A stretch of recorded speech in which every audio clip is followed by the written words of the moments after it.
We like to drink beer, a lot of it. After a long night of drinking and talking crime and conspiracies, there's nothing that wakes us up and gets us ready to start the day better than Just Brew coffee. With a great selection of roast levels to choose from, you're guaranteed to find one that suits your style. Small batch roasted to highlight the unique features of each coffee bean, Just Brew coffee caters to both casual and hardcore coffee drinkers alike. Since 2010, Just Brew Coffee has worked tirelessly to perfect the roasting process and technique, which has resulted in seriously delicious, always flavorful, and never bitter tasting coffee. If you're already drinking JBC, raise your mug. If you're not, raise your standards. Check them out in social media, and remember, they roast, you just brew. Check out their new online store at youjustbrew.com and up your coffee game today. Use code NECRO15 to receive 15% off your order of 2 pounds or more.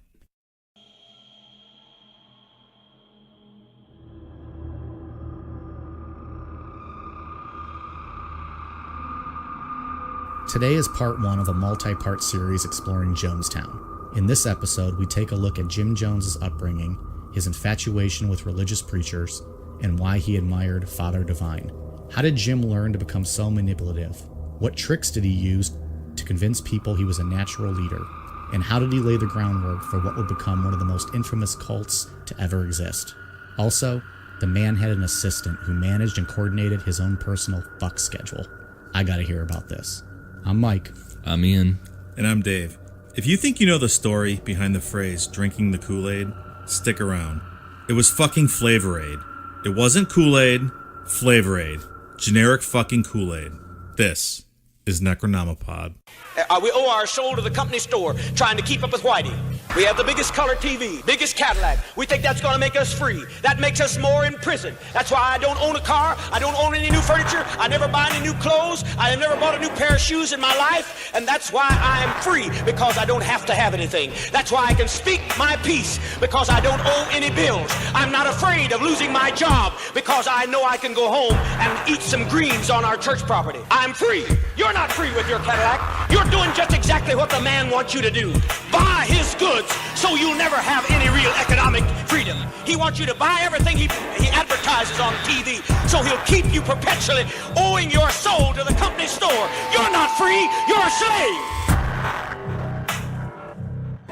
So we're struggling here to contain the boner in Ian's pants currently over today's topic and the next couple weeks. Ian, I think this is why you started this podcast, is it not?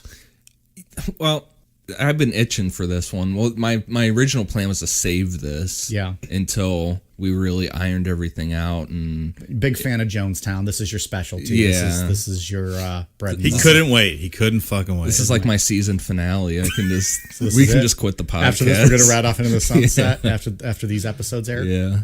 All right. Hey, before we get going though, we have a special shout out to Odell Brewing Company in Fort Collins, Colorado. They sent us some of their beer. They liked the show. They were fans. They sent us some of their beer, and that's what we're drinking today. We've been drinking it for a couple hours now, and we're pretty inebriated, ready to start recording.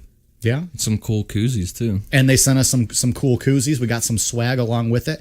They sent us their 90 Shilling, which I guess is like their flagship beer. Probably, I would imagine their most popular. It's delicious. And they also sent us their classic IPA, which I fucking love. I'm a huge IPA fan. You guys know that. Their classic IPA won a gold medal at the World Beer Cup, and it is awesome. 7% alcohol. Have a few of those in me now. I'm ready to go. I mean, I'm fired up for Jonestown now. Sloppiness to ensue. Well, we'll see what happens. But anyways, Odell Brewing Company, Fort Collins, Colorado. If you're interested, check out Odell Brewing at odellbrewing.com. That's ODELL brewing.com. Fantastic beers. I'm a big fan of their classic IPA. Thanks again to Odell Brewing for sending these cocktails and the koozies.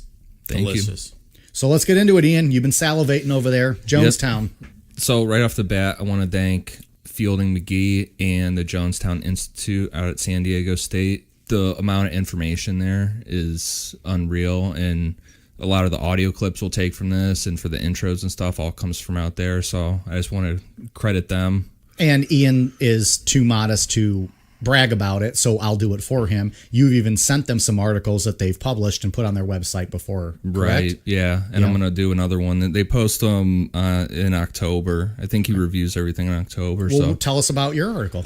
the one I wrote was just a short one about like if there were good times in Jonestown or not. So it was interesting to go through. Is it still posted on their site? Yeah. Okay. And so and we'll post the link to the site then so people can check it out and they can look you up. And, You're a published author.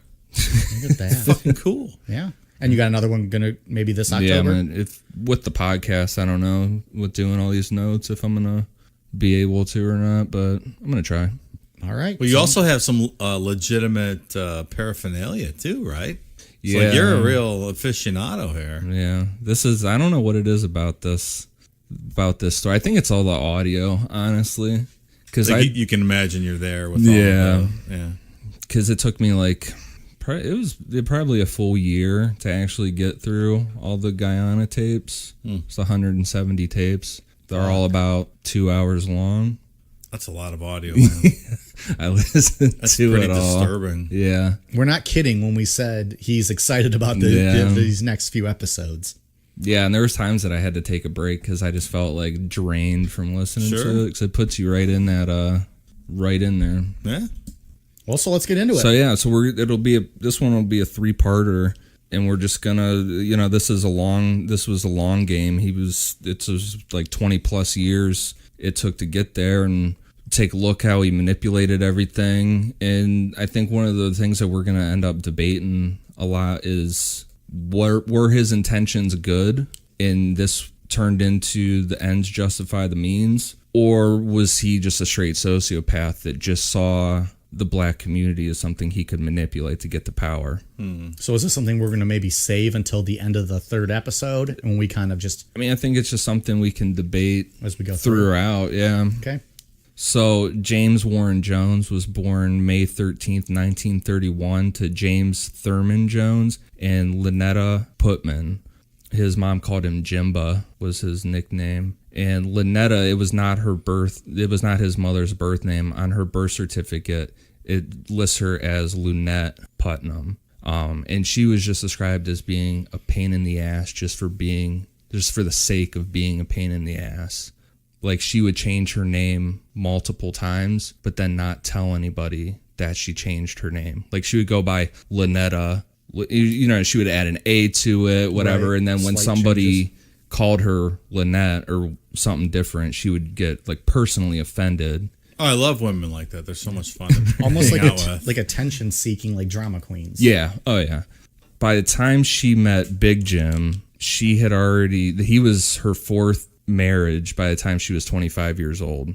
So she had already blown through 3 guys. Impressive.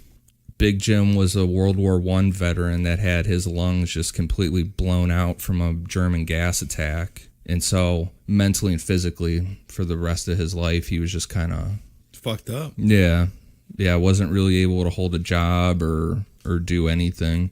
She married him because he was from a very wealthy family. So, and he was like pushing 50 already and she was 25, right. And he couldn't do anything, so it was obviously because he was wealthy or from a wealthy family. That never happens. Women don't ever do things like that. So people in the town would call him Big Jim to separate him from Jim Jr. Personally, I'm a fan of Slim Jim. Those are delicious. Step into it. Did Macho Man like... Yeah, step into a Slim Jim. Dig it! So Big Jim, he would spend his days at a pool hall just playing cards, drinking coffee, and pop because where they lived in Indiana was still a dry area. Stop the podcast. It's over. I've lost interest. So like the county or the state, or there was The areas count. after Prohibition was repealed I would that imagine there were dry counties still? Probably dry Yeah. county. Where was this again? Indiana. Fucking Indiana, man. Terrible. Dry county. Go and play pool, and you're gonna drink coffee and pop. Soda for Pop. some of you out Yeah. there. Soda to some of you. Oh shit. All right. Yeah, because I mean, it wasn't Well, even Big like, Jim probably shouldn't be drinking alcohol anyways. No, he's but- he's losing his lungs. You don't need to lose your liver either. Maybe Big Jim does need some alcohol. Yeah, maybe it would Well, have at the helped same him time, out you a go little at more. that. He spent the last 20. He lived 20 more years, though. That's a full life Well, ish. you get blown out in World War I like that, I think you need a few beers. Don't get me wrong. First drink would be on me. I'd get him a drink, but not in this dry ass county. Fuck Indiana. So Lynetta claimed that when she was pregnant with Jim, she had a vision of the Egyptian river of death and then saw herself dying on the cross. She was then visited by the spirit of her mother telling her it wasn't time yet. She still needed to give birth to a great man. That's one of So she's got that going on. Well, that's one of the examples of her just coming up with shit. And we've heard these visions and these delusions of grandeur before. Yeah. The same old story. Just like Dr. Carl with his, his exotic brown hair goddess. Yeah. That's right. His visions. She was a pain in the ass, but some of the stuff that people judged her on, it was just the times. Like, she wore pants. She didn't wear a dress or anything. She spit. She smoked cigarettes in public, and she swore. Which, I mean... She wasn't. Well, I mean, if she would have swallowed, she would have been accepted into the community. She just wasn't very ladylike for the time. She wasn't a traditional woman. Not at all. Which is whatever. I mean, now it wouldn't even be something you looked at, but back then. But back then, yeah. That and the fact that she was a fucking drama queen. Yeah. Yeah, and I already brought it up before that she changed her name the spelling of her name multiple times, and then would take offense to it. But she was like constantly said she was gonna give birth to a great man and telling Jim that he was gonna be a great man when he grew up, but she didn't raise him at all. She just wrote him off and ignored him. And well, why should she do any work? She was already told he was going to be a great man. So So like the prophecy would self-fulfill. Yeah. She didn't have to put the effort in. fuck. Why should that be Great. on her? She's got to go, wear pants and spit.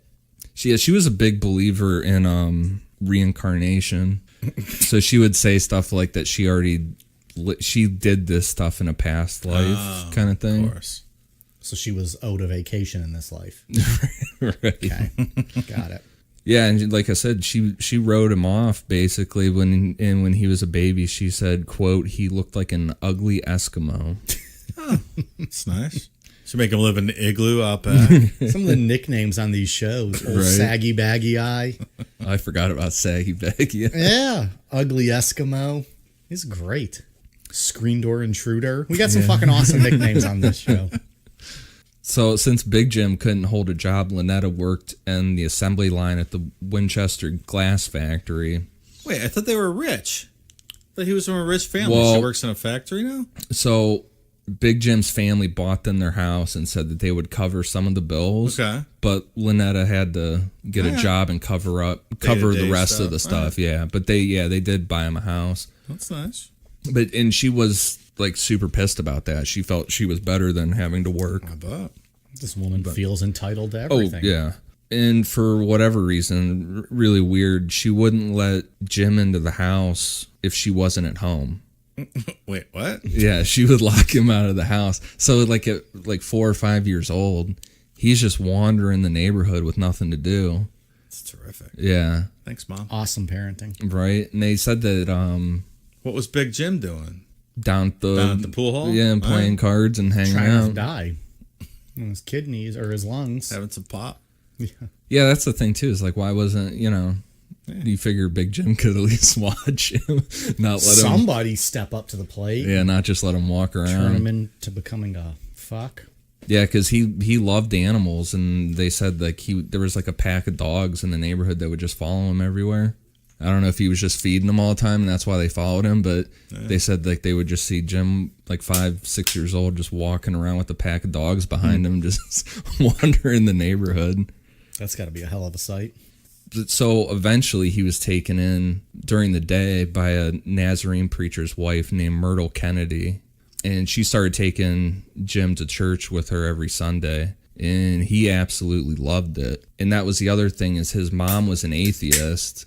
Big Jim's always down at the pool hall. So they stuck out like a sore thumb since they didn't go to church. Like this was like a community of like conformity. Sure. You know, you go to church on Sundays, So what we're saying is atheism could have prevented Jonestown, right? Well, we'll get into it later. Jim was an atheist. If he wasn't subjected to this preacher nonsense. Yeah.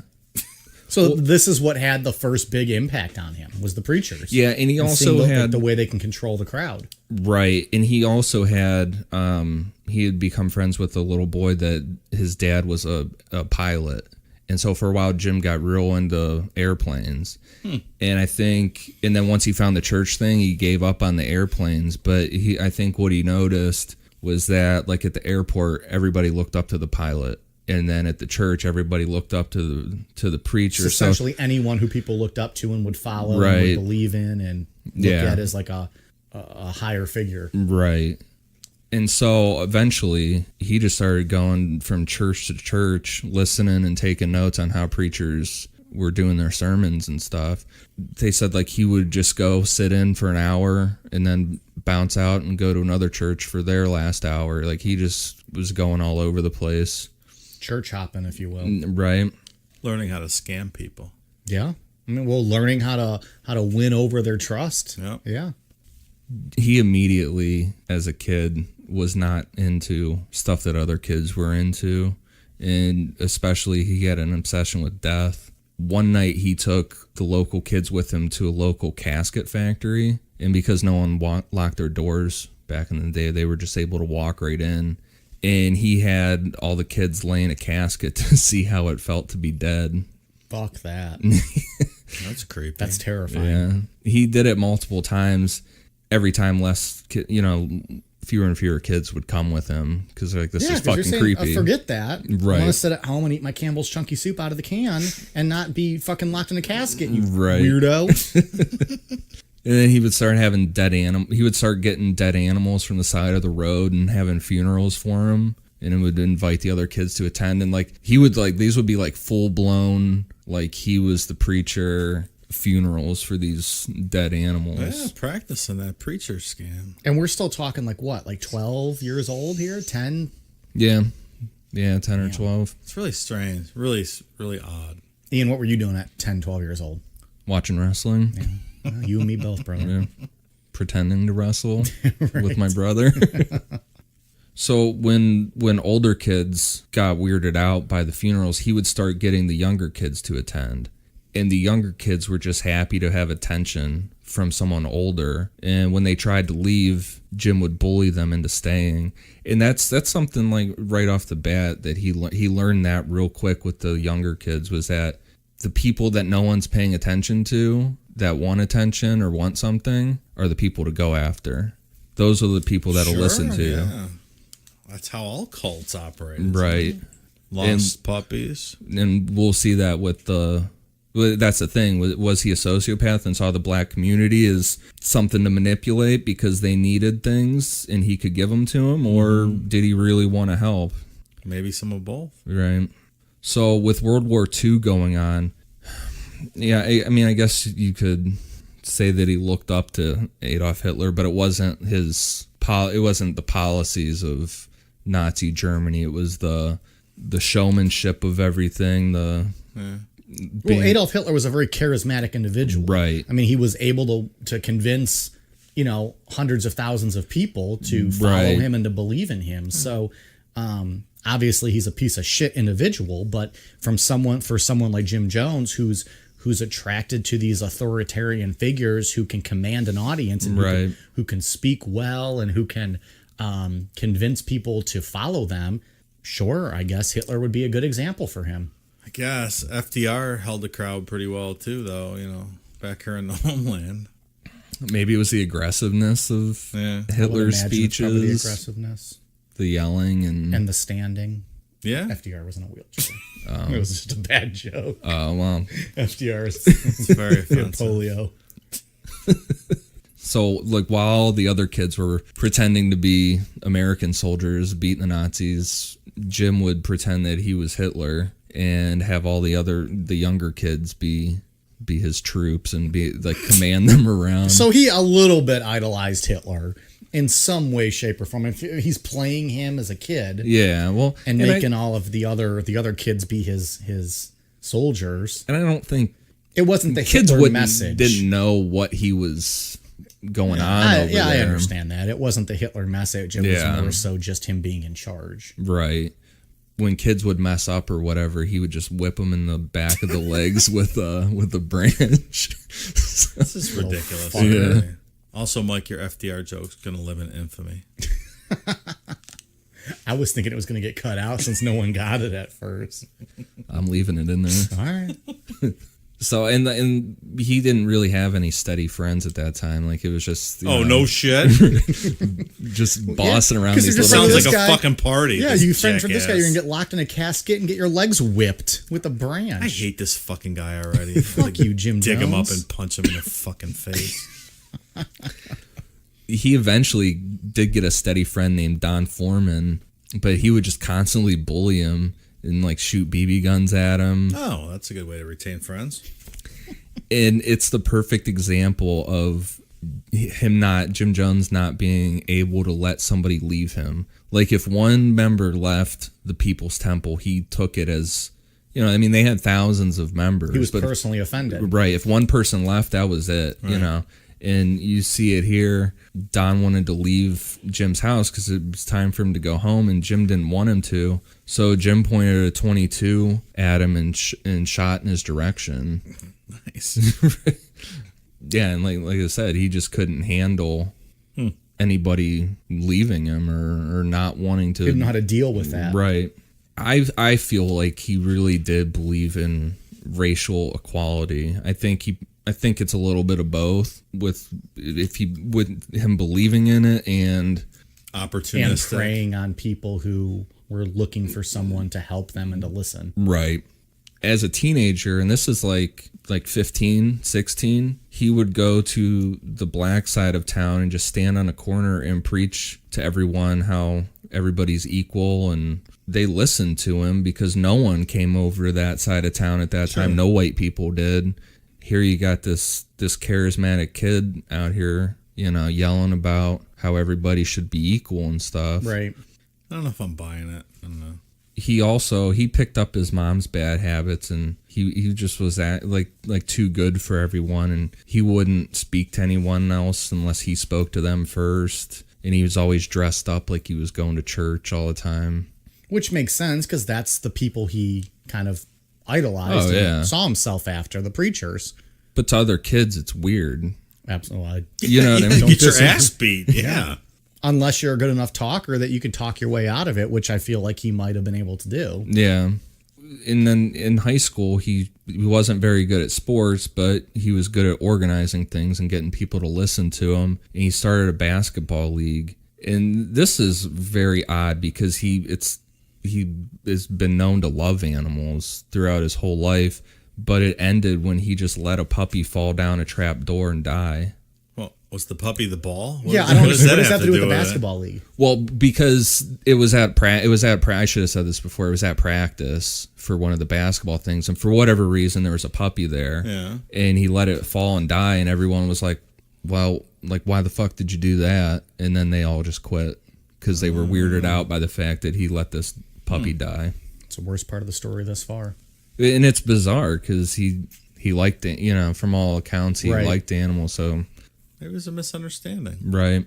But yeah, so they got weirded out and quit. In 1947, his Big Jim died from respiratory issues. But by this time, So that's his dad. yeah, by this time, Lynetta and Jim had moved out and went to Richmond, Indiana, and they had pretty much just forgotten about Big Jim, and neither of them came back to attend his funeral. That's cold. Yeah, and this is a super bummer. They still had her name written on his tombstone if she would ever come back and be buried with him. That's sad. Yeah. So he might have actually loved her. Meanwhile, she think was he just in did, it for yeah. the money and Yeah, and she was not spitting, ever not swallowing. right.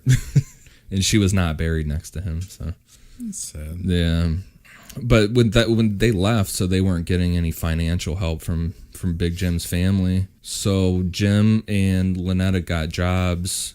Jim found a job as an orderly at the Reed Memorial Hospital, and that's where he met his future wife, Marceline.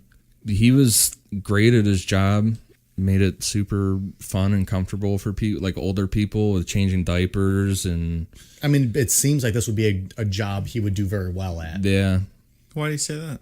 I don't know, just like he's like being able to get people to like you, kind of being in a position of power because you're helping them, Okay. you're in control, you're changing them. Yeah. It's a very easy and like I feel like see this as like shooting fish in a barrel. Like he has all these people here. Captive audience. It's a captive audience. It's a at a hospital, correct? So he's working with maybe elderly people. They're not getting a lot of visitors. They're looking for attention. They're Maybe he looking for tickles their help. taint a little bit while he's changing the diaper. Probably weird. fuck. Ingratiates himself. Maybe so. All right. I just seem like this would be a perfect environment for him just to kind of start preying on people, using preying in the term of just gaining their trust and talking Sure. to them. right. So his old buddy Don Foreman moved into that area, and Jim got him a job at the hospital, but went right back to bullying him. Jim knew that Don was just terrified of the dark, so he would specifically give him things to do in the darkest parts of the hospital, just fucking with him. He's a cock. Yeah. And he would give him the worst patients to take care of, like a guy that had elephantitis of the balls. Don, good news. You'll be soaping the giant balls today. I don't understand why Don still was his friend. Yeah, right. You know what I mean? Like, Hey, let me move to where Jim's at so he can bully me again. Yeah, maybe he'll shoot a 22 at me again. leave me in a dark room when I'm terrified of the Dick. dark. Eat this guy. So that's where Marceline comes into the picture. Marceline Baldwin came from a typical Christian family that was heavily involved in politics, and she never really dated anybody, didn't have any interest in anyone until she met Jim Jones. And he would be her first and last relationship, which is crazy. That's pretty ominous. Yeah. Could just be love, Dave. Wow.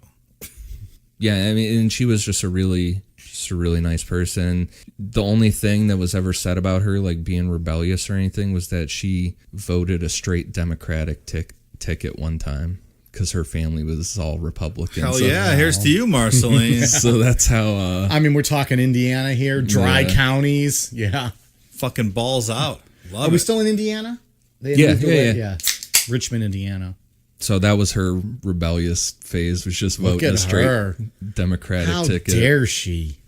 So she was a nursing student at the hospital, and one night she had the job of preparing a body of a woman who had recently died. As fate would have it, Jim Jones was the orderly to help her out. And she was just really impressed with how like gentle Jim was with the body, and the woman's like just doing what he does, talking, and he was real consoling to the family of this woman. And Like gentle when he was entering the corpse, or I think they had to wash it and stuff. okay. Yeah. I'm just used to necrophilia discussions on the Right. show, so he didn't violate the corpse or anything. At this No. point, Okay. there's been no necrophilia in the story. That's different. Okay. At least not up to this point. There's no necrophilia in this story. Okay. Well, spoiler alert if you were looking for that in the next couple episodes. Join us next week for some necrophilia discussion. But yeah, with Jim's the charisma and everything, she instantly fell for him. But he manipulated Marceline like he did everything else. He made up all kind of stories, like how he told her that he quit the basketball league that he started because of racism, and a story about how he was getting his hair cut and left with only half his hair cut because they refused to service a black guy. Oh, bullshit, right? Yeah, Like no, he's- it's all it's not real. And he would get in screaming fights. Like it wasn't even a debate with her family, like about politics. Like it would be like a screaming fight. Like he would be fighting with her dad and stuff. And her whole family was like, there's something off about this guy. Like she wasn't seeing it, but her whole family was seeing that there was, like he was a con Was there man. something off about him that they saw? Like a or was con he man just thing. more like he was liberal and they were or he was playing off that he was liberal and they were conservative, so they hated him? I think it was more they saw through his bullshit that he was. They just thought there he was was a a con con. Yeah, but Because is most people that aren't vulnerable, gullible people can spot a con man, right? This guy's clearly a con man. I mean, you can use. Yeah, I mean, I feel like I can usually I mean, at tell this point, someone's if they're just bullshitting me. if they're just talking politics, I don't know. Is he trying to convert them? I don't know. Well, that was just So I an was just example asking. of him not getting along Don't know with if it her wasn't family. like a political issue or if they just legit smelled his bullshit. That's all. Yeah, no, it was her whole family and her friends and stuff were like, there's something. So then he became the bad boy. Yeah. And she had to have him. And they got married Yep. June 12th, 1949. And it was a double marriage. It was her and Jim and then her sister and her husband. I guess that was a thing back then to Really? cut down on costs or whatever. Wow. To, Dave, thought you were gonna say- Dave, you were alive. What did you ever go to a double wedding? Not even funny at all. I mean, what was it like living in a Truman America? I thought the double wedding was going to be Jim and Jesus. He married both. A triple threat wedding. after they got married, Jim told her that he was an atheist, because he had sold this to her like he was a good Christian and everything. So he's an atheist? Yeah. Oh, maybe this guy's not half bad. So let's reevaluate. Yeah. So he's already admitting one thing that was complete show right for a while. Yeah. Okay. Just wanted to establish that. Yeah, and he told her that he couldn't believe in a God that would allow so much suffering in the world. I get it. I can't fault that reason. But he would believe in a God that didn't allow suffering. So he wasn't necessarily. He would have believed in a God if there was a God that didn't allow suffering. Well, Just using his words. now you're putting words in his mouth. Yeah. Well, I think this guy put a lot of words in his mouth that he didn't necessarily believe or know either. Yeah. Yeah, we'll see that for sure. So because of that, she started considering divorce pretty soon. But with just the times and divorce not being, looked down upon, her mother talked her out of it. And that's crazy too, because I think if they would have got divorced, none of this would have ever happened. And you think all of this? I don't think any of it would have happened. You're talking to someone who knows nothing about like the story, so Yeah, I think he manipulated her and used her knowledge on politics and things and to get in inner circles. That I don't think any of this would have ever happened. Interesting. It's a lot of what ifs. Yeah, because he saw as a young kid that everybody looked up to preachers, and that was a way to gain a lot of respect in the community. Even though he was an atheist, he became a preacher, and it wasn't to spread the word of God, but it was to spread socialism and equality. So he was an atheist, socialist, Christian preacher. Okay. So, and he thought everything should be shared. We'll see, not the decisions. No one else. He was the only one. he was the only one that could make course those not. decisions. He was having trouble finding somewhere that would accept him to be a preacher, but he eventually found it with the Methodist Church. They changed a lot of their views in 1952 to be more progressive and aligned a little bit more with Jim's personal beliefs. Quote, personal beliefs. Yeah. We don't know. He started to go into black churches and loved how everything worked, the energy, everybody singing and getting into it. But he learned the most of the manipulation and stuff from the revival circuit. And the revival circuit, it was like traveling preachers. Right. And that was like the speaking in tongues and all that stuff going on. All that legitimate stuff. Right? Yeah, the real stuff, not Speaking that in tongues. phony. Oh, yeah. So they would just set up shop like in the middle of town. Well, it was And like along Indiana. Like they would set up big tents and Almost like a circus type thing. yeah, and there would be a bunch of different preachers. And that's what he saw and was like, oh, these guys got it.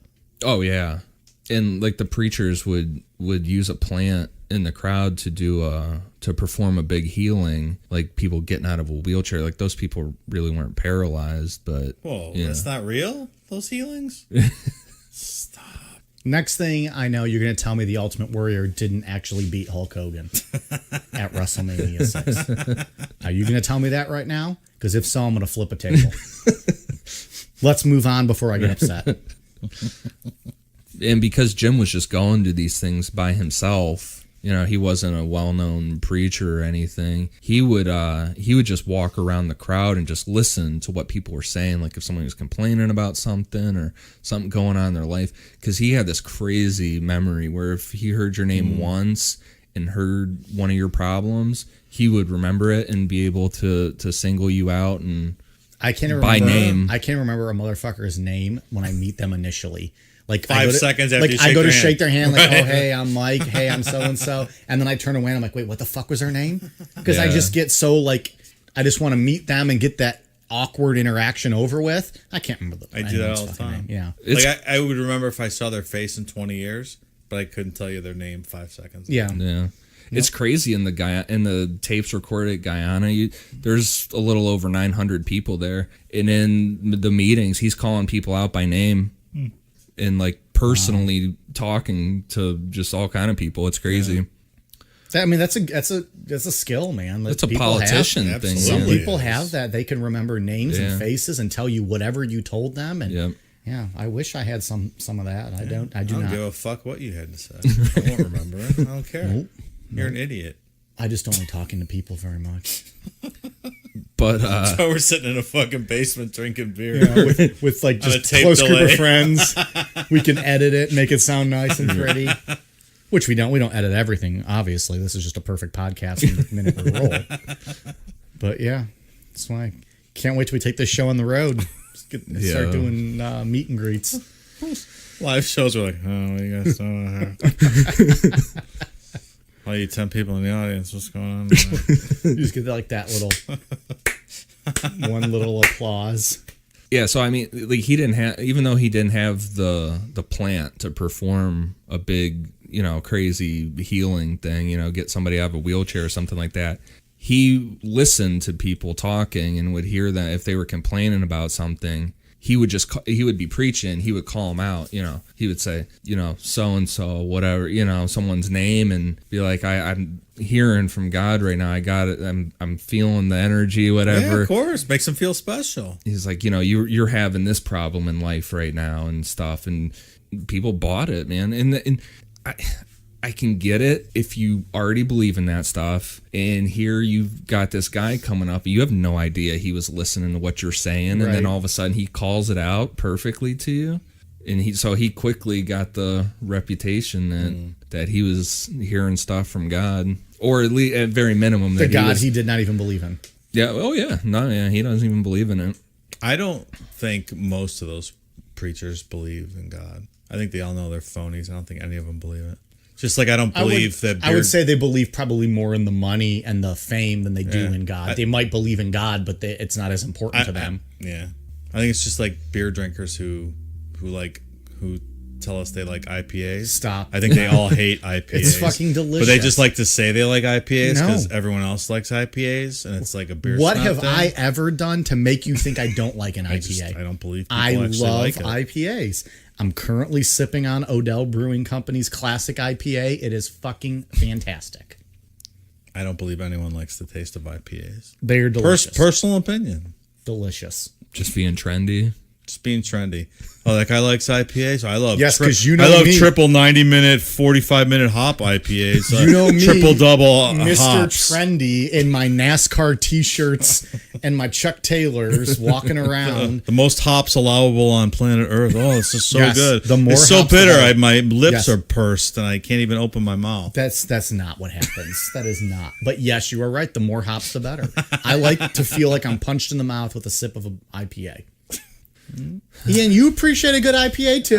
I so don't I'm going to need you to mind them. stick up a little bit here too. You're getting attacked also. I don't like straight IPAs. I like the orange one. You like a little bit more of the citrus taste. I don't believe it. I think it's They're delicious. They're Fraudulent. delicious. As a guy who likes Blanton's, not good.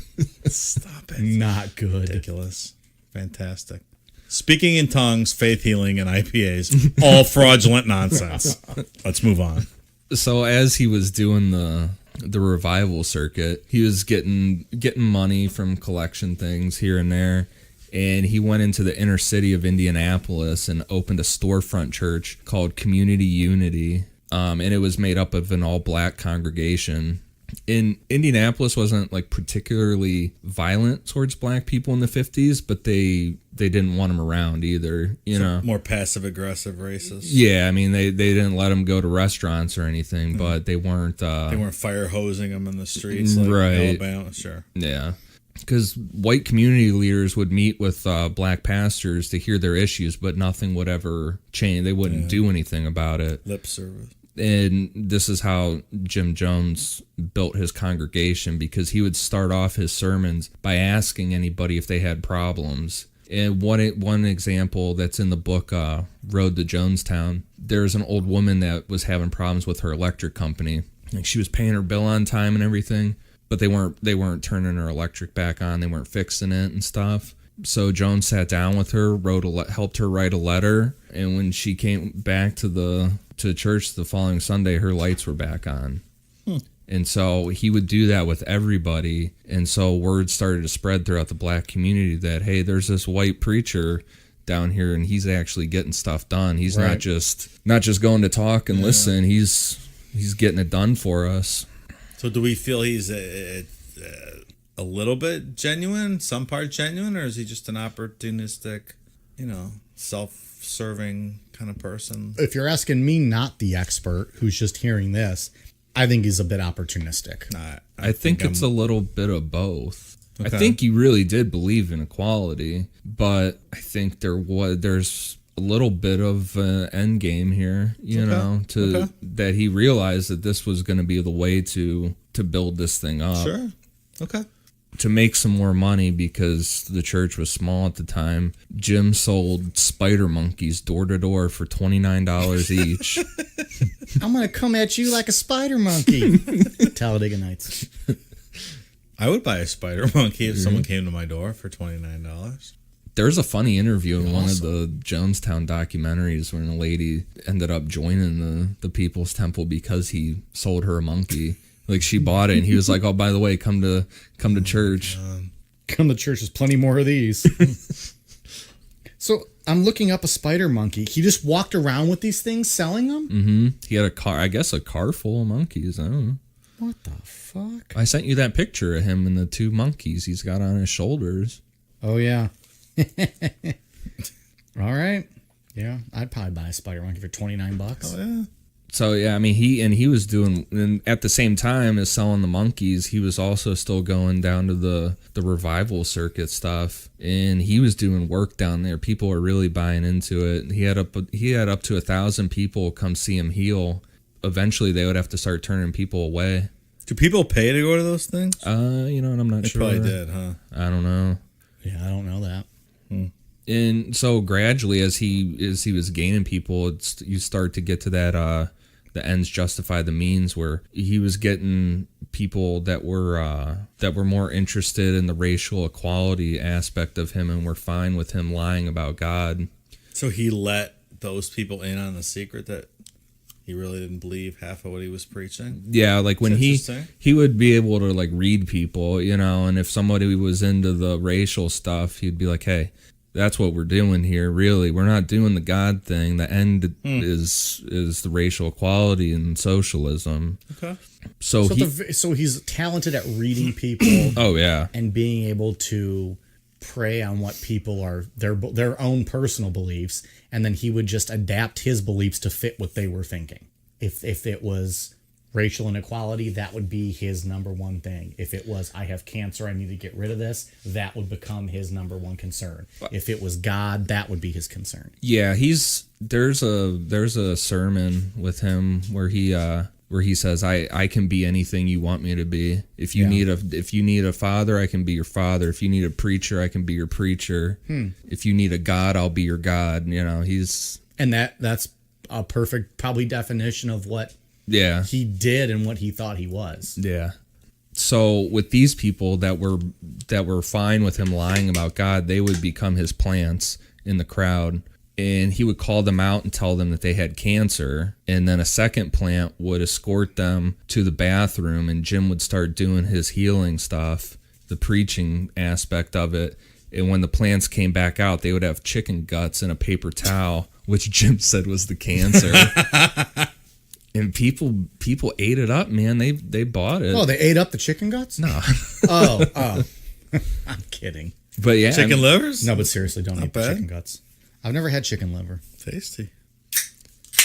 The congregation was growing rapidly because he was, he had his black congregation in the inner cities, but now he was getting these people from the revival circuit that loved him, and they were coming over now. Are there really that many gullible people in this country?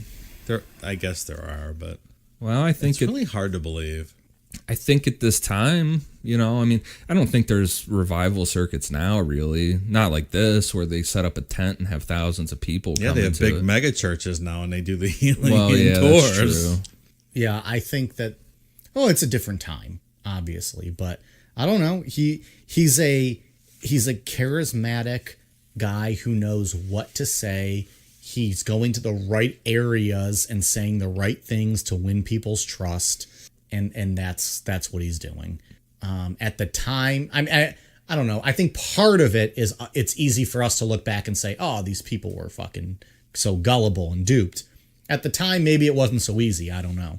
Well, I mean, I think To say that or to think. But there's the gullible people today too. There's I'm not like s- Benny absolutely. Hinn and 10,000 people Sure. at an indoor arena healing people as well, and they're throwing their money in a basket. right. So it's just hard to believe. And I mean, he was at this time. He was really he was walking the walk of the communal thing and the sharing. Like he was not wearing fancy clothes, and all the money went back into this. He wasn't taking the money. I mean, he really was doing. He was doing what he was saying as far as the social aspect of it was.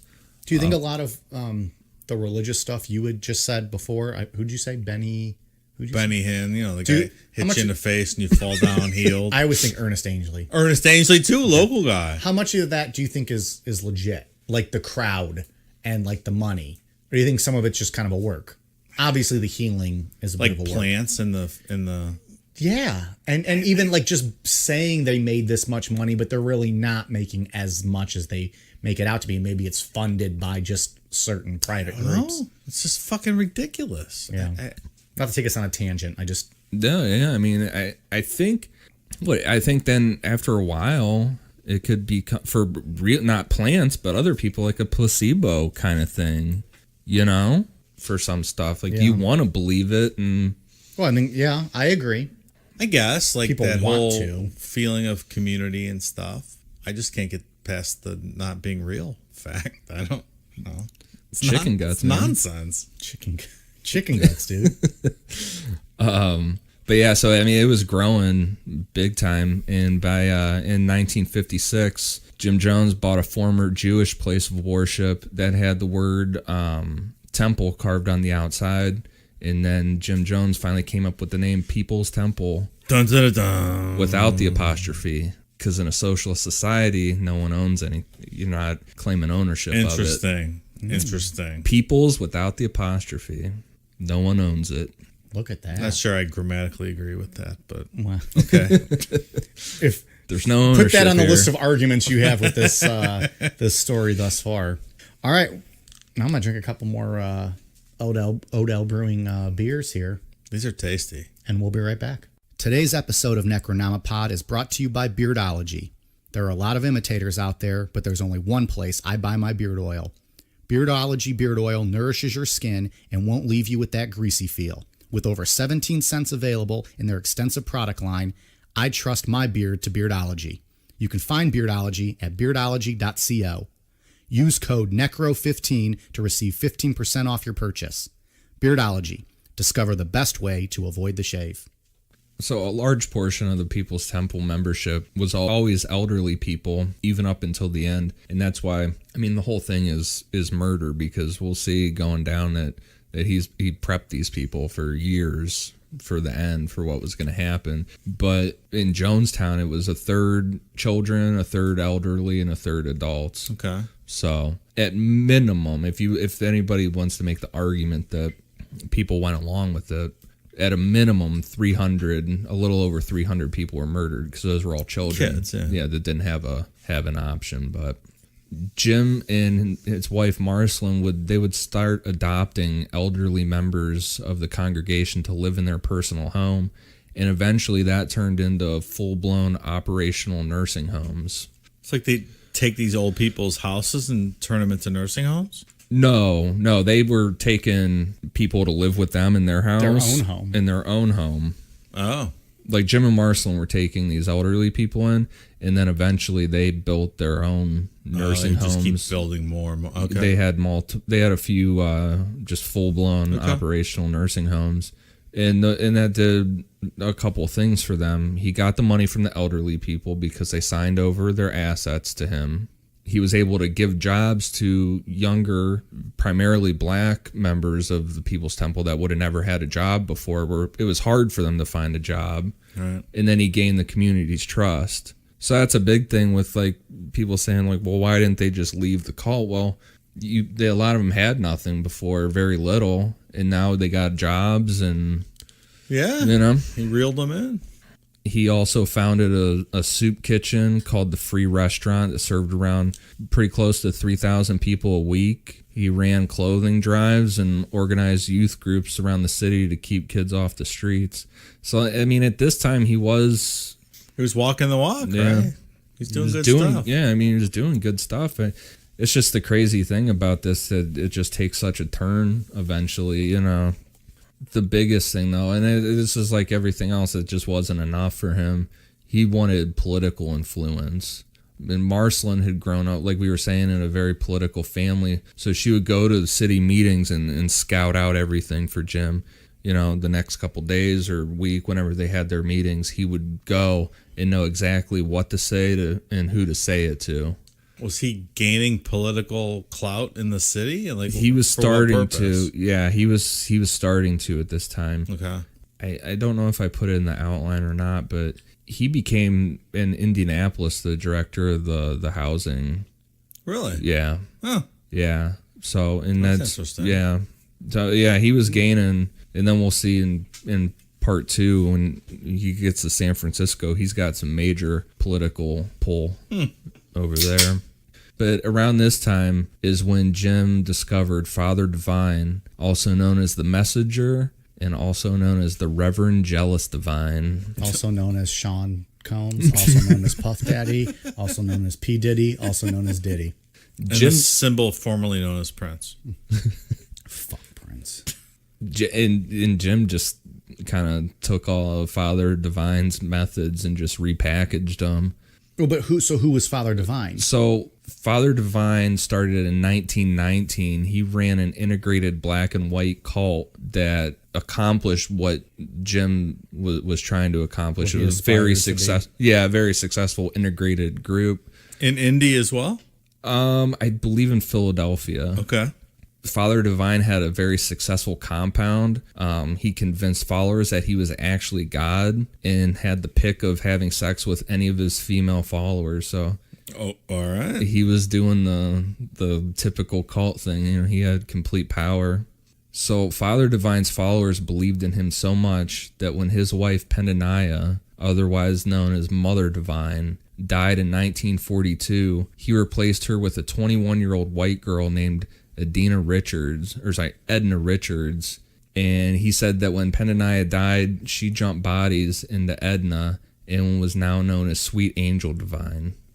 And sounds legit to me. I don't know. No one questioned him at all. No one even questioned that. Guy's a PIMP, man. Yeah. Mother Divine jumped bodies, went from an old black little woman to 21-year-old white girl. I don't know that I can fault Father Divine there. That's good mojo. All right, Jim Jones. Now it's starting to make sense what you're looking up to. Fuck Adolf Hitler. Let's go more with Father Divine, a.k.a. the Messenger, a.k.a. the Reverend Jealous Divine. Well, that's the thing, too, is like, you know, we were saying he was doing good things for the community, but when he went out to see Father Divine, it was almost like oh, fuck, I've been doing this wrong the whole time. This is... To an extent. I'm running soup kitchens. Father Divine's pounding 21-year-olds. Well, but if that's what Jim Jones legit believed in, that he wanted racial equality, then he's doing the right thing. Father Divine had the racial equality and he had all the bonuses on. Well, he had on it the in side. his cult, but was he making a difference in the community? No, not like Jim Jones was. Okay. So when Jim went out there to Father Divine's compound, he learned everything he could from him, and Father Divine was just happy to have someone to brag to and talk shit, like, look at all I've accomplished, Right. The biggest thing that Jim learned from Father Divine was how to improvise and be convincing enough that no one would question. Because Father Divine was, obviously talked his followers into the fact that his wife jumped bodies to a completely different race of woman. Not even just a different woman, a whole different race. Can't prove it didn't happen. All of a sudden, Mr. Religious over here, now it involves jumping to a 21-year-old body. He believes all of a sudden. And Jim, he also saw a shortcut with Father Divine. Since Father Divine was getting old, Jim's plan was to wait until Father Divine died, and when he did, he would try to convince Sweet Angel Divine that Father Divine had jumped bodies into Jim. That he was going to flip it and reverse it on them. Smart. Well, But that plan would wait a few more years because Father Divine wasn't. he's got some time left. Yeah, he's got a little bit of time left. Got 21-year-olds to bang. So when Jim got back to Indianapolis, he started to improve on his image. He brought his mother back into the picture because he hadn't seen her for years. How old is this asshole at this point? Jim, so 1952 to He was born in 30. I have it circled enough. 33. 31. Oh, 31. Yeah. So he's only 21. 21? After all this stuff, he's only 21 years old? Well, he started preaching Jesus. to the black community when he was like 14. This fucking guy. But if you take out his manipulation, at 21, he's got nursing homes. He's got food drive or a soup kitchen. He's super successful. Doing the Well, I think that was Lord's the work. whole point. What Dave was saying is like, it feels like this would have taken years and years and years. yeah. Meanwhile, the guy's 21. He's already established himself this well. Right. That's crazy. But he hadn't seen his mom in years, and I think She wouldn't let him in the house. well, and he knew what she was. I think deep down that he knew she was full of shit and whatever. But he just brought her back in the picture because he knew that she would just run her mouth and talk about how great he was.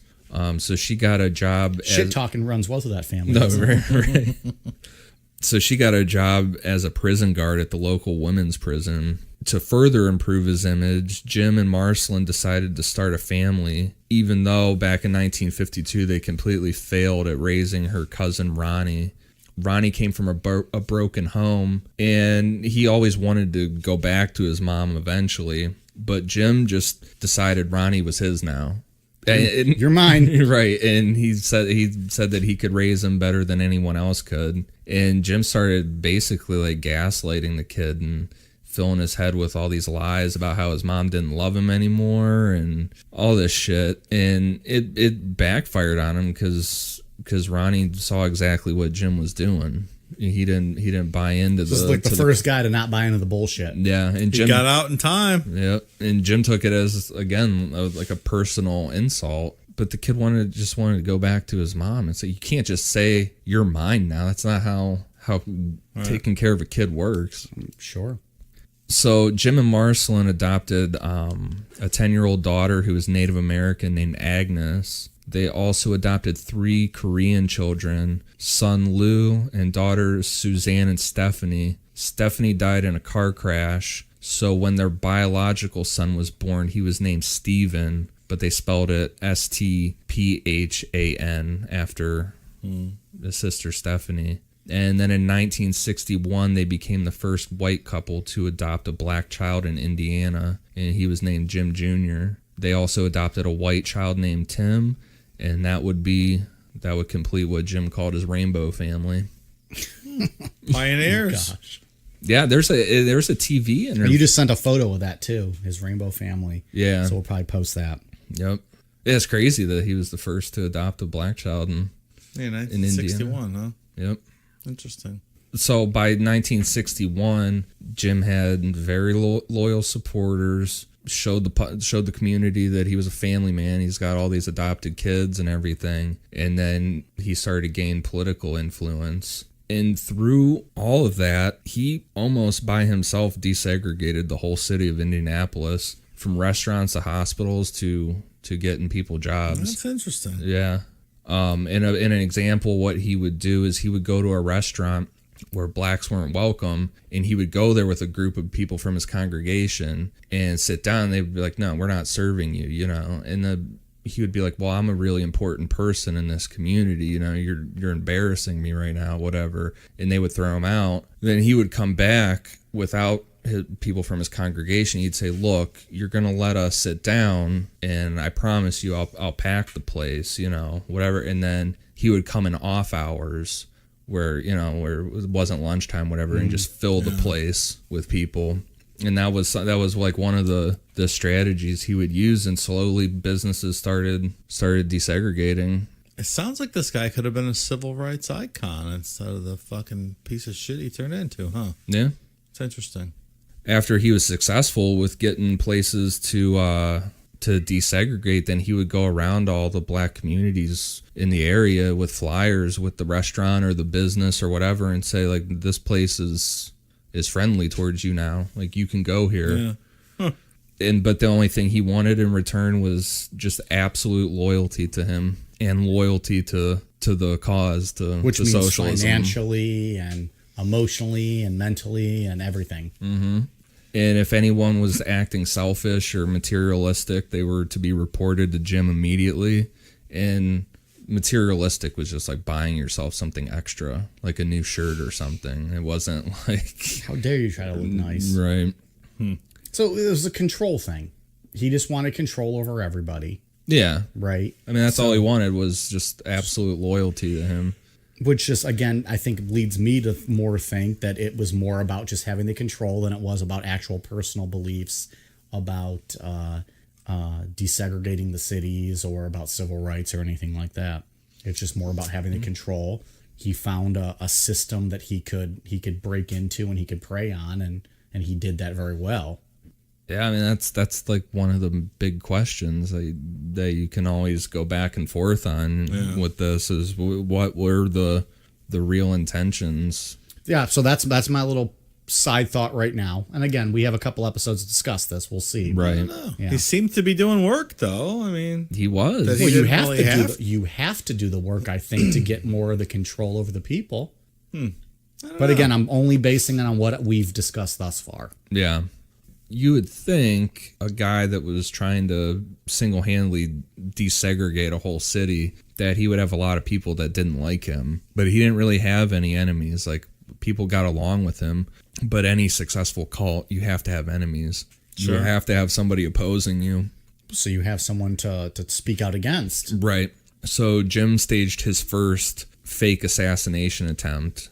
And the first one was real basic. He just walked outside his house with a gun and just shot it at his house and ran back inside and called the police. A lot of thought into that one. And the cops didn't do anything about it, but they kind of knew that, like, this wasn't real. Like, he just shot at the house and was calling, like, this was bullshit. How do we have this information? Did he admit it later? Or? No, this would be people from the congregation. I think his son Steven, because his son Steven survived. Okay. And he's been making all the documentaries and stuff, and outspoken about everything. But now, so he had two enemies now. He had somebody in the communities trying to kill me for trying to desegregate this, and the police didn't do anything for me, just like they don't do anything for you. That's perfect. Now he has that connection with the black community about how they're not going to help me. Now I know what it's like when they don't help you. Right. And you can hear that if listening to his sermons from around this time. It's filled with stuff like that. Like, they view me the same way they view you, you know. Yeah.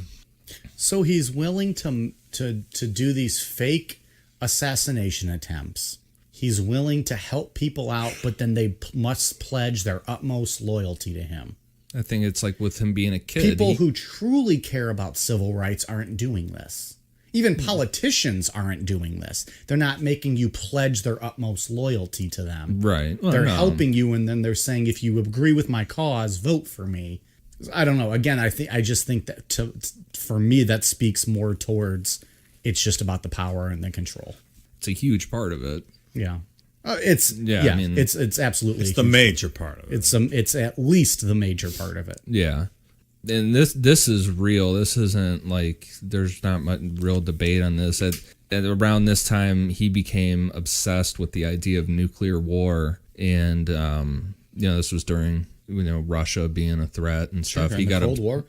So was he writing about this? Was he speaking out about it? He was did we know speaking that out there about was- it constantly. Yeah. And he started telling the congregation that they needed to get out of Indianapolis. So he started scouting out places to move the People's Temple. And that's the first time that he went down to visit Guyana. Guyana was going to be a socialist country, but at that time they had just gained their independence and they weren't stable yet. So Jim put them on the back burner. In 1962, Esquire ran an article about 9 locations in the world that would have minimal damage in the event of a nuclear war actually happening.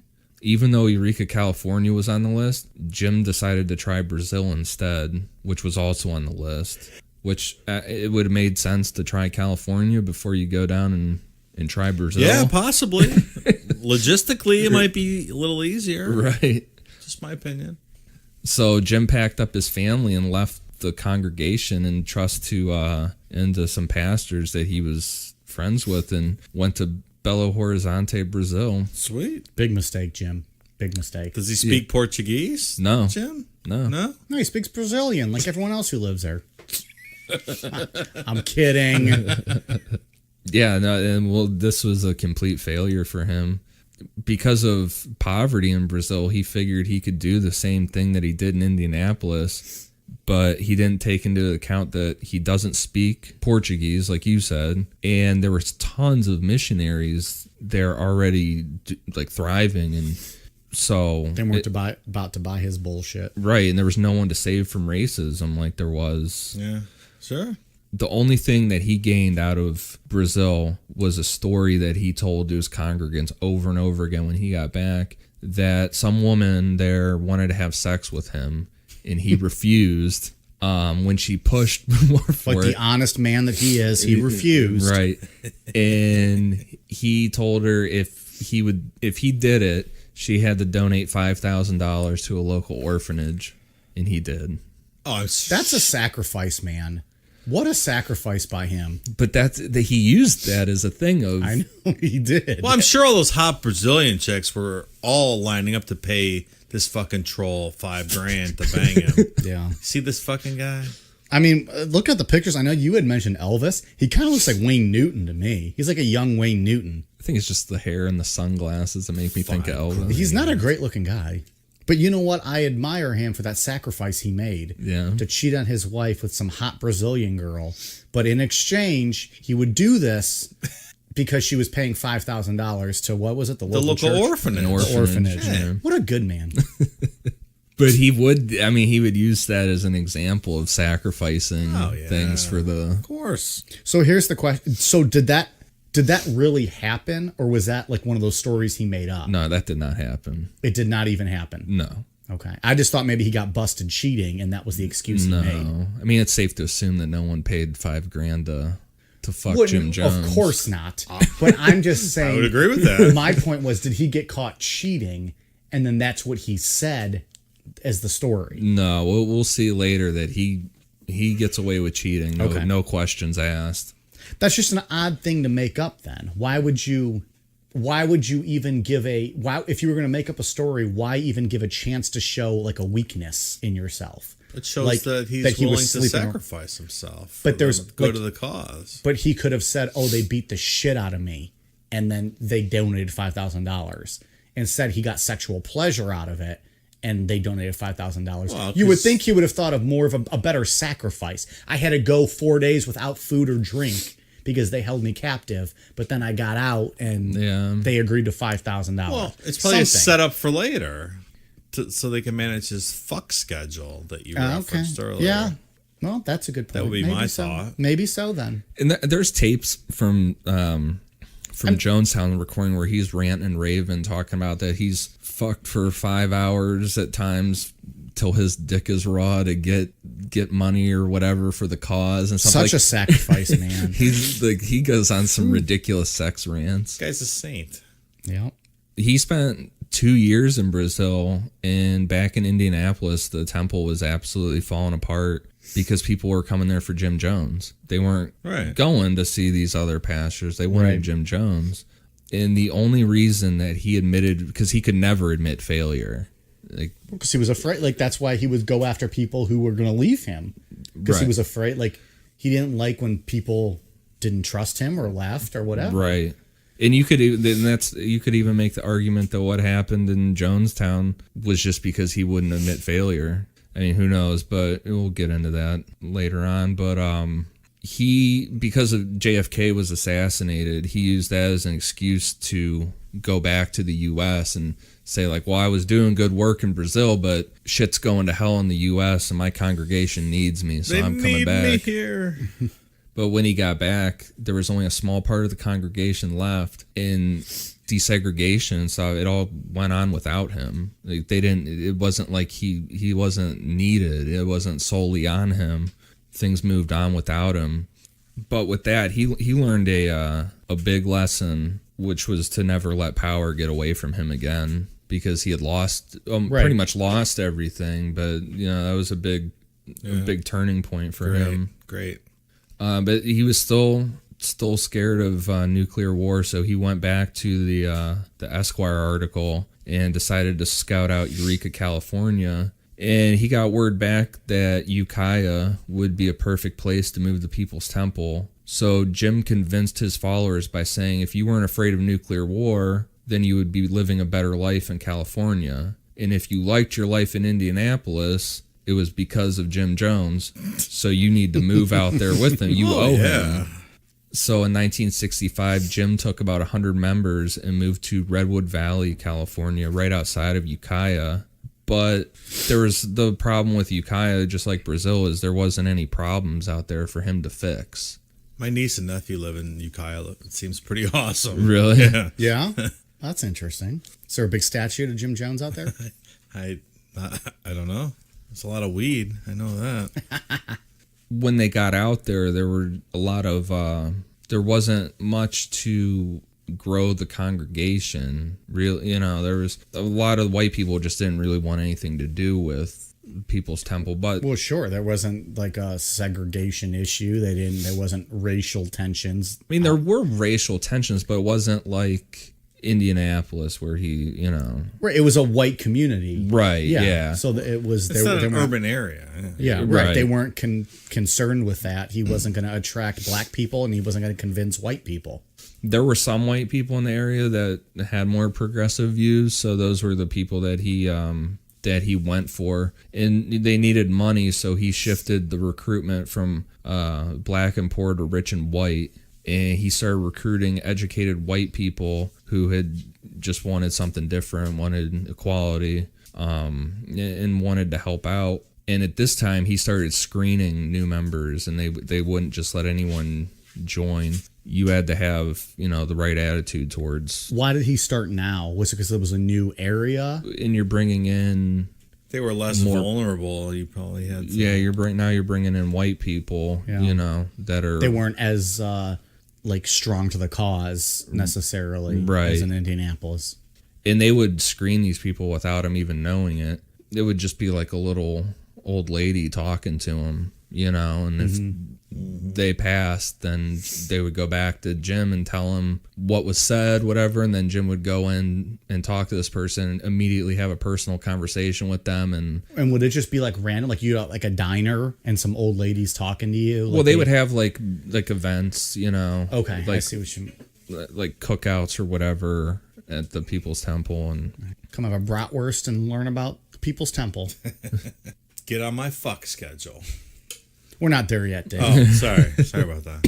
He's not that powerful yet.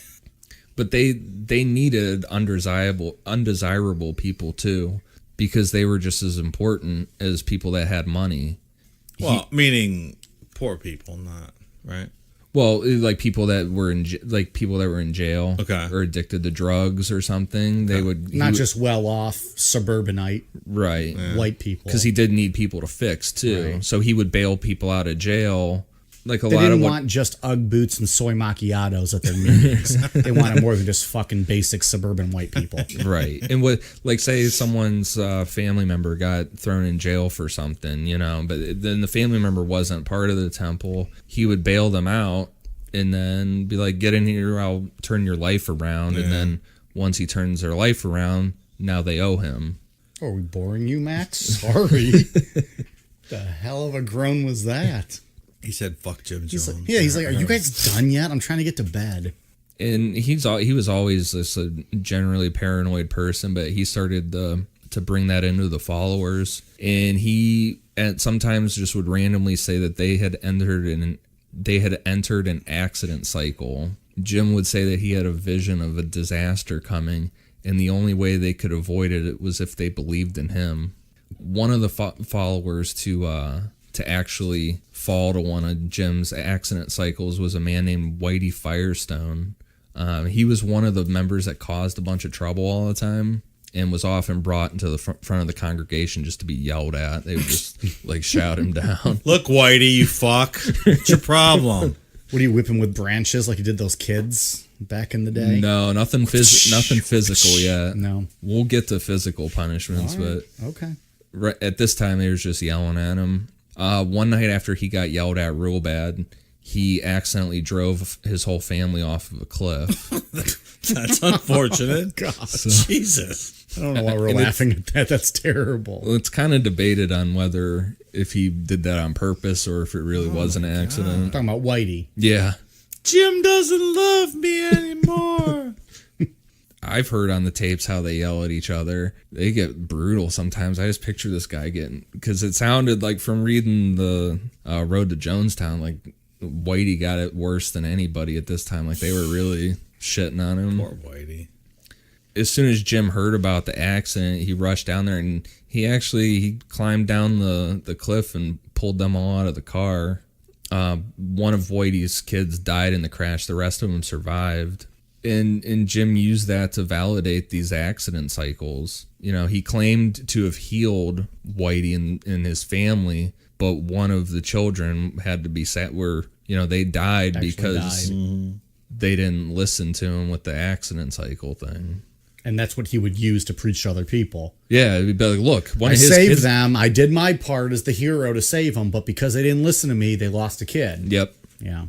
And then he really was able to sell it when this woman named Joyce Sweeney got into a car accident and died.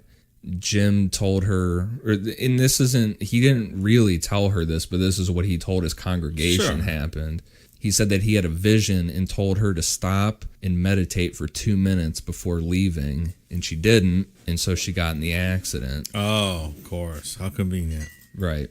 So it was like, if you don't listen to every little thing I tell you to do, you could die, is basically what it's getting to now. And we still think this guy is all about civil rights and making a difference? I think we're moving past that. Okay. It's getting megalomaniac stuff now. Yeah. So for about 3 years, the People's Temple didn't gain many followers. Yeah, because they suck. Fucking asshole. Fuck this guy. Yeah, because they suck. That was awesome. That reminds me of the Bill O'Reilly. Fucking thing sucks. Do it live. We'll do it live. Fucking, I'll rate it. We'll do it live. Fucking thing sucks.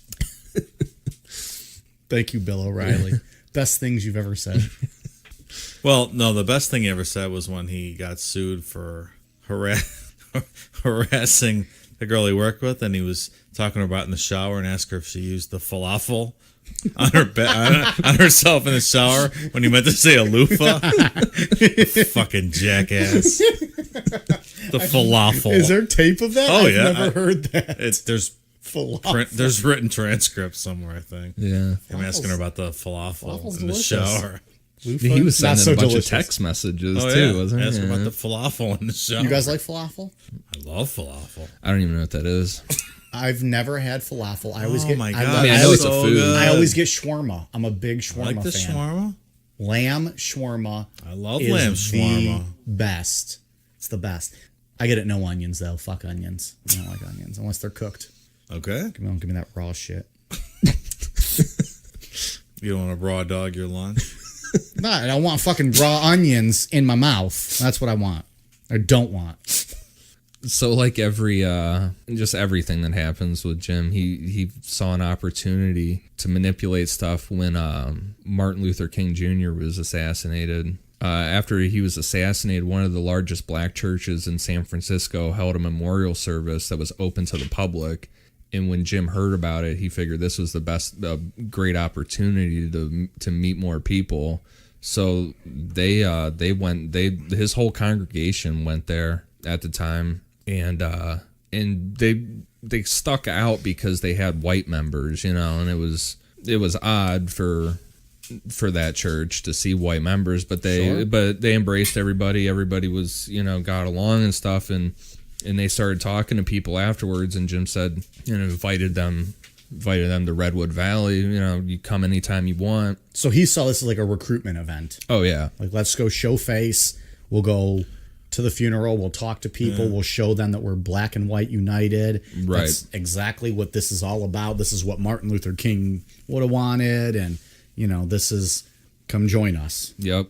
And so a bunch of people from San Francisco came, and when they came, they saw the racial equality and religion. And then Jim threw in a few healings on top of it. Of course. Boom, you're healed. For anybody that was in. Boom, cancer, chicken guts, gone. Well, he wasn't. He was doing the mind readings. That's what he was back to the mind. So he was just readings. telling them what they ailed from. He wasn't curing it. Yeah, he was doing the whole thing where he was having this time now he had plans to go tell him what people were thinking, and then they would come back. Yeah, he wasn't actually he wasn't walking around. It's got people for that now. Yeah, and his main one was Patty Cartmel. She was, until the end, one of his most loyal followers, and she had been following him since the revival circuit, because that's what she was looking for, was just this preacher to tell her to just do this whole faith healing thing. What's her story? Patty? Yeah. Like, why is she just looking for someone to kind of tell her what to do, or like to follow? I think she was just one of those type of people that were religious, looking for this kind of thing, and was completely sold on Jim Jones. Okay. Yeah. And for the members who weren't religious, again, like these newer members, he would tell them, this is the means justify the ends here. We're doing this to get these people in here for the cause. We just need to recruit more members. And people were sold on it from San Francisco. He was doing the same thing because San Francisco had racial problems more than Ukiah didn't really have that, but San Francisco had it. Sure. So he started doing the same exact thing that he did in Indianapolis, where he was saying like, I'll take care of your problems. And it started, he was making people's lives better, and the membership started growing again. And, at their lowest point, they were at 86 followers, but by 1973, they had a little over 3,000. Wow. Solid growth. Yeah. Things start going off the rails here a bit. In Redwood Valley, this was in 1969, Jim introduced his first poison test to his followers, and this was to close, like, inner circle people. And the point of this was just to test loyalty? If they were willing to die for the cause. The cause of what? Socialism, revolution. Okay. But what does that do? What does that even mean? Dying for what? What does that gain you? Yeah, I mean, I don't know. I think it was just a loyalty test. Yeah. I think it was a poor loyalty test. Yeah. Who's going to get panicked that I'm actually going to kill them? If someone stutters, I can go to them and say, why don't you trust me? Why would you think I'm going to kill you? Yeah. Probably a power control. Was it Huey Newton that wrote the book, Revolutionary Suicide? The Black Panther, Huey Newton? Mm-hmm. I'm not sure. I don't know. But I mean, that seemed like a common theme with this type of move, like this movement, Like a final showdown going out. Yeah. All right. I don't know if it was Huey Newton or not. I could be wrong on that. So at this test, he served them lime Kool-Aid. So he used the Real Kool-Aid? brand name stuff for this one. Yep. That's my favorite Kool-Aid, the green Kool-Aid. It's fucking delicious. I like the red. I'm not a big Kool-Aid fan. I like the red. I mean, when I was, 10. Yeah, I can't even remember the last time I had Kool-Aid. With that whole cup of sugar in the You're pitcher. I right. don't think I always drank High C. High C's good. Yeah, Ecto Cooler Yeah, from yeah. the Ghostbusters. Yeah, that's good. Green Kool-Aid is fucking awesome. So yeah, he toasted everybody, and when they all took a drink, he told them it was poison, and he watched real careful and noted how each person reacted. So And with that memory, he probably remembered Yep. every single person. like who was fine with it, who freaked out, who didn't believe him. They should have all picked up a knife and stabbed him like Julius Caesar right on the spot. Boom. End of this right here. Here's my question. The people that didn't believe him, was that frowned upon or looked good upon? Was it like a, oh, I know you would never hurt us type thing? Or was it, why the fuck don't you believe me? Are you not willing to die for me? Like, is it a good thing or a bad thing if you don't believe him? I think if he always had, well, it seemed like he always had this in his back pocket because he does this numerous times over the years, like the testing, like testing people. I almost view it as like it was a better thing if because then he could actually do it whenever he pulled the card out. So he wanted to see you just take it, no questions asked, and you're just going to move on. Yeah. Like, he says take the shot. All right, let's just drink it. Let's go. Because you see, I mean, there's evidence in Jonestown that the people that resisted were forced to take it. Well, that's murder. Yeah. Well, so the whole thing is murder, but yeah. We'll judge that at the end. I'm not convinced of that yet. Well, we haven't gotten there yet. That's why I'm not convinced. But I mean, then it brought the members closer together. They were still gaining new members, and especially for the people that were good with it, because it's like, look, we're willing to die for the cause. Well, yeah, I would imagine that would bring them closer together. Like people were willing to die for something like this. Yeah. So even though the People's Temple was a success, things weren't going well for Jim at home. Marceline had a really bad back, and by the late 60s, it had made sex impossible. That's when Jim found Carolyn Layton, who he had an affair with and was one of the most key people in his inner circle until the end, because Marceline was a good person. She was genuinely a good woman. Yeah. Carolyn Layton was absolutely evil. Like Jim, she followed whatever Jim said was what Jim said. I mean, there's a memo from Jonestown that was recovered where she's writing like, how can we do it? How can we do revolutionary suicide? Maybe we just line everybody up and shoot them like the Nazis used to shoot people. I mean, she was like, well, if she was under his spell, why isn't she a sympathetic figure like you think a lot of the other victims are? Carolyn? Yeah. I don't think she was under his spell like that. I think that... You don't think she joined the cause to actually make a difference? You think she joined the cause to hurt people? Or like the power? I think it was just Jim Jones and the power that she got from being his number one. Because she could any of these people had fit into that role? Well, we'll see later. There's multiple Carolyn Laytons.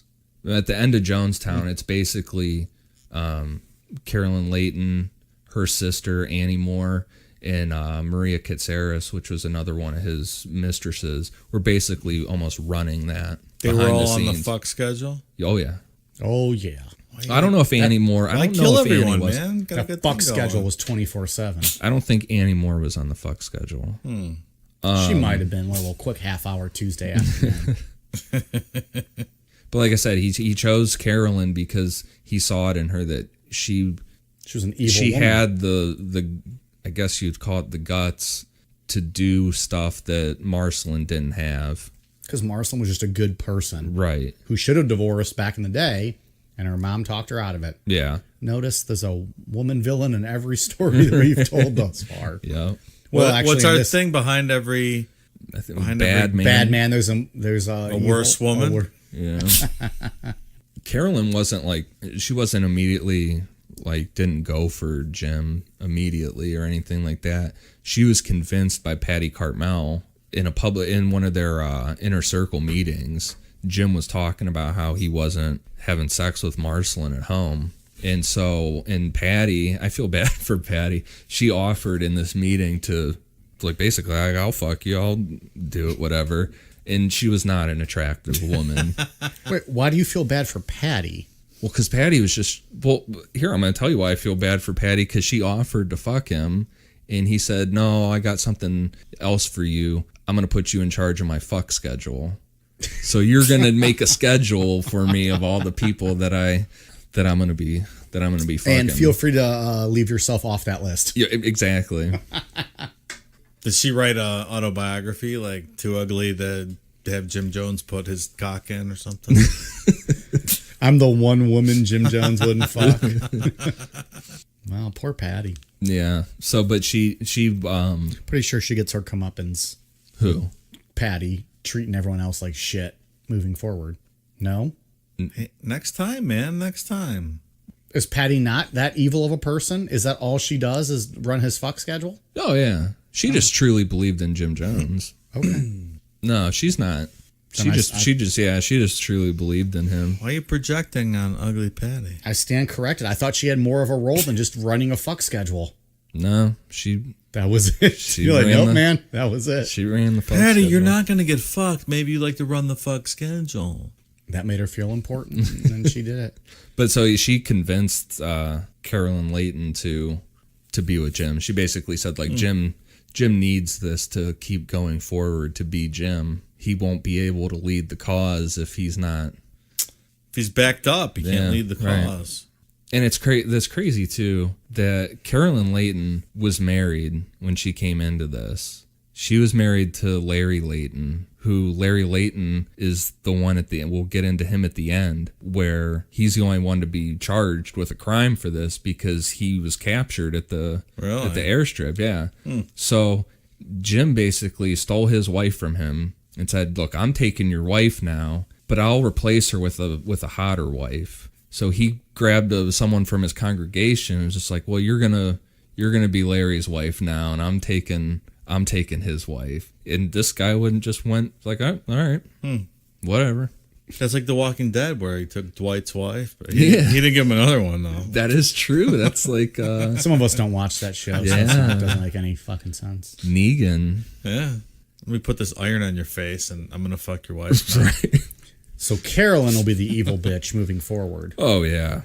Maybe that's where I was getting mixed up. It'll be more Carolyn, not Patty. Patty just ran that old bang schedule. Yeah. Got to get that guy off every 30 minutes or whatever the fuck it was. Yep. Do we have any copies of that fuck schedule? I'd like to post that. No. He got the rug burn on his cock, so it must have been pretty, Well, allegedly. pretty active schedule. I'm not convinced. And that's the other thing with Jim too and his fuck schedule. It wasn't just women, it was men too. Oh, yeah? Oh yeah. Oh, we didn't even touch Really? on that. Oh yeah. There's an interview with Tim Carter, the guy that survived Jonestown, where he said one of the first times he met, or he had been in for a little bit, but Jim came up to him and was like, how you doing here? You like everything? And he was like, oh yeah, whatever. And he said Jim put his hand on the back of his neck and he was like, if you're into it, I'll fuck you in the ass if you want. Interesting. I didn't And know boom that. goes the dynamite. So yeah, Jim, he swung both ways on that stuff. But so in 19, So that makes that schedule even fucking harder to keep up with. oh yeah, there's I feel like guys. you have to alternate back and forth? Or? Yeah. I mean, I guess you got to work with the boss and figure out what he likes. Interesting. Yeah, I mean, he didn't do it as much as he did with women, but he still did Obviously. it. Yeah, You sprinkle a little dick in that schedule. Yeah. You don't just coat it with dick. it was active enough. It was active enough that an older member, I don't know if it was Tim Carter, but an older member told one of the guys that I guess was potentially someone that Jim Jones would fuck, said to use a douche first. Because Jim would be super pissed off if he got shit on his dick. No kidding. Yep. There's a lot going on down there. Yeah, so in 1970, Jim Jones would go from this manipulative cult leader into just a full-blown paranoid, just maniac. And that's when he became addicted to amphetamines. So he was Mr. Nice Guy up to this point. Well, no, he's not a nice guy, but when the amphetamines boosted. A whole new level. Yeah. Because, Yeah. I mean, if you're already a paranoid person and you're already an asshole. You mean the speed doesn't help? Yeah. So, and that's where we'll pick up on part 2. All right, so that was part 1 of Jim Jones. I think we laid a good groundwork today for how this all got started. The most, probably infamous cult in American history. Yeah. I would imagine. I would think so, right? Yeah. Yeah. So we got 2 more parts probably coming up, Right. touching on the rest of the story. Hope you guys enjoyed this one. Let us know what you think about it. Ian, what else you got to plug on Jim Jones or anything else? He's not ready with his plugs. God damn. Yeah, well, I just want to say thanks to everybody that's been listening. I don't think I said it the past couple of weeks, but it's been it's been awesome, the amount of downloads we're getting and just feedback from people on social media. But just want to give a shout out to In a City Like Yours for the awesome review on iTunes. Dave, what do you got? I want to give a shout out to Beer and Beards for the Olivia Wilde alien autopsy photo. Outstanding. They work. sent us an awesome photo of Olivia Wilde. We'll have to post that at some point here. It's Outstanding work. hilarious. Awesome Photoshop done on that too. Can't even tell. Can't even tell. Looks like the real thing. Quick shout out to Witness27 for giving us a plug on Instagram. We really appreciate that. Thank you so much for listening. Our friends at Pod Van Dam, they had me on this past week. I got to co-host with Ed. So a shout out to Ed and Pat. They have an awesome wrestling podcast at Pod Van Dam. Give them a listen. Check them out on Twitter, Pod Van Dam. Thank you guys for having me on and letting me plug the show. Appreciate it. And then also, go ahead. So I listened to your performance on Pod Van Dam. Yeah. Excellent. Oh, thank you. I will take, I don't know what's the word. Umbrage. Umbrage with Ed. He made the statement that he didn't believe we went to the moon because how could we do such a thing back then when we didn't even have a fleshlight? Ridiculous argument. I believe we went to the moon. Wouldn't Ed Gein beg to differ on the fleshlight? Ed Gein had a fleshlight, a homemade fleshlight. What year was that, though? In the 50s. So there might have been fleshlights So booyah, Ed. at Pod Van Dam. We went to the moon, fleshlight irregardless. Anyways, check out Pod Van Dam. Awesome podcast, funny, intelligent guys over there. If you are, especially check them out if you're a pro wrestling fan. Pod Van Dam, Ed, and Pat. Thanks, guys, for letting me co-host this past week also. And one last thank you again to Odell Brewing Company for sending us the classic IPA, which has been fucking phenomenal, and the 90 Shilling, which is their flagship beer. Can't thank you guys enough. We appreciate it. That beer was awesome. That's what we've been drinking all night. What's the ABV on that IPA? That ABV on the IPA, you caught me off guard asking me that question. That is a 7.0. Outstanding. I can tell. Really good. I can tell. Yeah, well, probably. Check them out at odellbrewing.com. That's ODELL brewing.com. We appreciate it. All right, guys, you got anything else? Nope. No? That's it. Great show. Ready for a cool down beer? Thank Cheers. you. Thank you, Odell.